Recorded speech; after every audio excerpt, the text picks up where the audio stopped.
কুমিল্লায় নাশকতার ঘটনায় বিশেষ ক্ষমতা আইনের মামলা থেকে বিএনপি চেয়ারপারসন বেগম খালেদা জিয়াকে অব্যাহতি দিয়েছেন আদালত।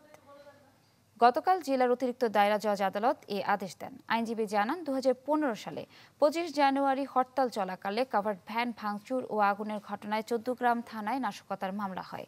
এতে আসামি করা হয় বেগম খালেদা জিয়া সহ 32 জনকে। এই মামলায় বিএনপি চেয়ারপারসনের বিরুদ্ধে সুনির্দিষ্ট কোনো সাক্ষ্য প্রমাণ পাওয়া যায়নি এবং রাজনৈতিক কারণে দায়ের করা হয় বিষয়টি প্রমাণিত হয়েছে।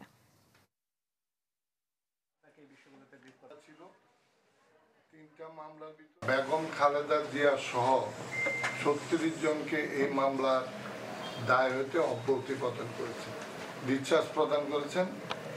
ওনার বিরুদ্ধে এই মামলায় কোনো সুনির্দিষ্ট সাক্ষ্য প্রমাণ পাওয়া যায় নাই এবং এই মামলাটায় ওনাকে রাজনৈতিক কারণে করা হয়েছে, এটা কোর্টে প্রমাণিত হয়েছে।